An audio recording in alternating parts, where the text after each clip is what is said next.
मैं शमशेर खान सहाचार्य गणित राजकीय कन्या महाविद्यालय चोमू।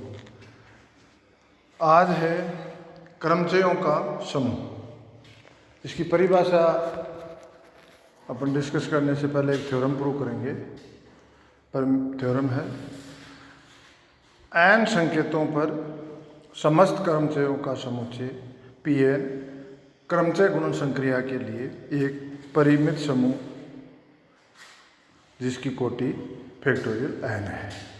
प्रमाण माना f, g belongs to Pn, जहाँ f तथा g एक n अवयवों के समुच्चय S equal to a1 a2 an पर परिभाषित दो क्रमचय हैं। अपने क्रमचय की परिभाषा पढ़ी थी, क्या थी? कोई क्रमचय क्या होता है? एक फलन होता है, प्रतिचित्रण होता है। कैसा? एक ही आच्छादित।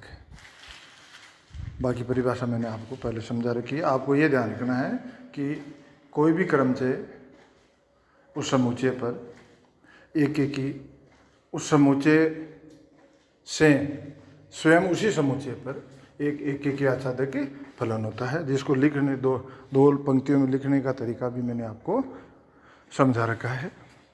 तो P और N क्या है? दो क्रमचय हैं। प्रत्येक क्रमचय एक आच्छादित फलन होता है और किसी भी समुच्चय पर दो क्रमचयों मतलब दो एक आच्छादित फलनों का संयुक्त फलन भी एक आच्छादित फलन होता है। अर्थात संयुक्त फलन f और g या f और g का गुणा fg भी क्या होगा? s से s पर एक आच्छादित फलन होगा।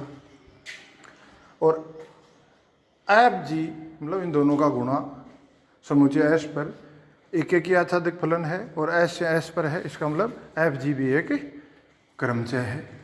किस पे है? s पे। इसका मतलब क्या हो गया कि क्रमचयों का जो समुच्चय लिया Pn वो क्रमचय गुणन संक्रिया के लिए संवृत है, या ये क्रमचय गुणन संक्रिया Pn में सुपरिभाषित है।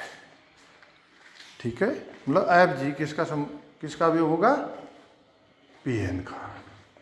ठीक है, अतः समुच्चय Pn क्रमचय गुणन संक्रिया के लिए संवृत है या क्रमचय गुणन संक्रिया Pn में सुपरिभाषित है।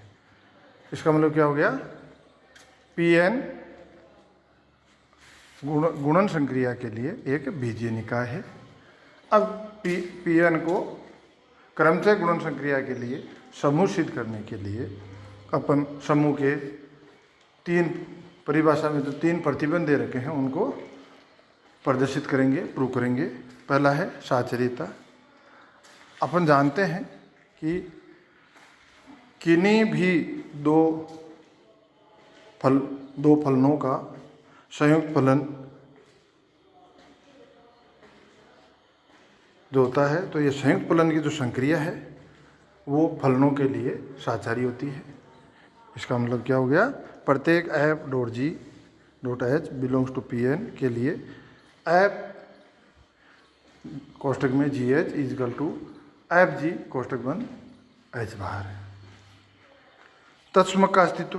तत्समक क्रमचय I, तत्समक क्रमचय अपन ने पढ़ रखा है। तत्समक क्रमचय I बिलोंग्स टू Pn। उसकी परिभाषा क्या है? I के साथ x लगाएं तो वापस उसका रिजल्ट भी equal to I x equal to x आता है। For all belongs to x belongs to s। अतः प्रत्येक f बिलोंग्स टू Pn के लिए f I कोष्ठक के बाहर x लगा दिया, x के लिए इसकी संक्रिया लगा दी।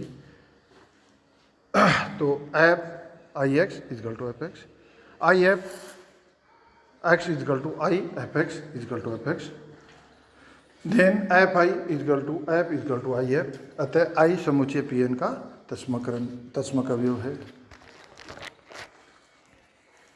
G3 प्रतिलोम का अस्तित्व। माना f बिलोंग्स टू Pn, तो f समुच्चय S पर एक ही आच्छादित फलन है। ये अपन क्रमचय की परिभाषा। f बिलोंग्स टू Pn का मतलब f Pn का अवयव है और Pn में S पे समुच्चय S पे जितने भी क्रमचय बनते हैं उनका समुच्चय है। तो F एक क्रमचय है और क्रमचय है तो वो एक एक आच्छादित फलन है। साथ में ये अपन जानते हैं कि किसी भी फलन का प्रतिलोम, किसी भी एक आच्छादित फलन का प्रतिलोम भी एक एक आच्छादित होता है। अतः F inverse belongs to Pn। पुण्य F इनवर्स F का प्रतिलोम है तो F inverse equal to I equal to F inverse OF होता है।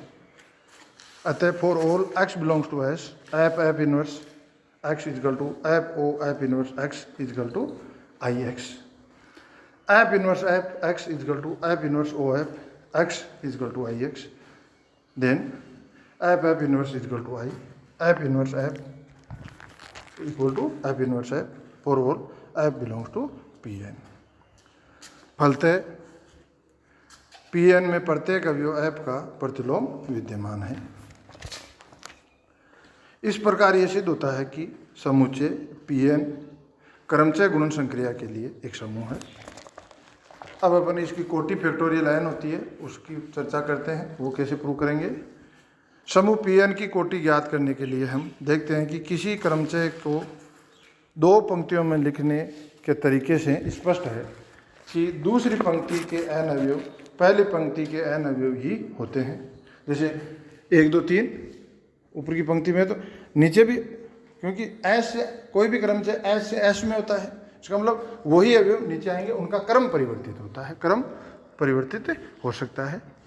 दूसरी पंक्ति के n अवयव पहली पंक्ति के n अवयव ही है, केवल उनका क्रम निम्न हो सकता है, भिन्न हो सकता है। समुच्चय S के n अवयवों को फैक्टोरियल n भिन्न भिन्न तरीकों से लिखा जा सकता है। अतः S पर फैक्टोरियल n समुच्चय बनाए जा सकते हैं।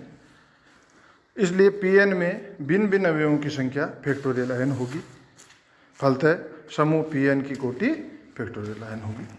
क्योंकि भाई किसी भी ग्रुप की कोटि अपन ने पढ़ी, किसी भी ग्रुप G स्टार कोई ग्रुप है उसकी कोटि क्या होती है, जो G स्टार में समुच्चय G है उसके भिन्न भिन्न अवयवों की संख्या, और इसमें भिन्न भिन्न अवयवों की संख्या क्या होगी, फैक्टोरियल n। तो इस ग्रुप की कोटि क्या हो जाएगी, फैक्टोरियल n। अब अपन क्रमचय समूह की परिभाषा पढ़ते हैं। n संकेतों पर मतलब जो थ्योरम अपन ने प्रूव की वही इसकी परिभाषा होगी।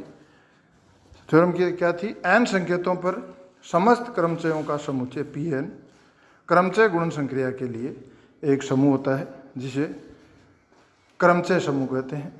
इसे सममित समूह भी कहते हैं, इसे Sn से भी प्रदर्शित करते हैं। अब अपन एक उदाहरण लेते हैं, सममित ग्रुप S3। S3 का मतलब उसमें 3 अवयव है।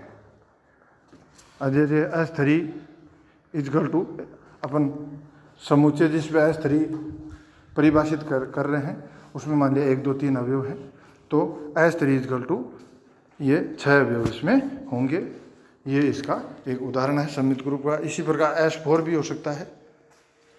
और इसमें आपको समझ आ गया होगा।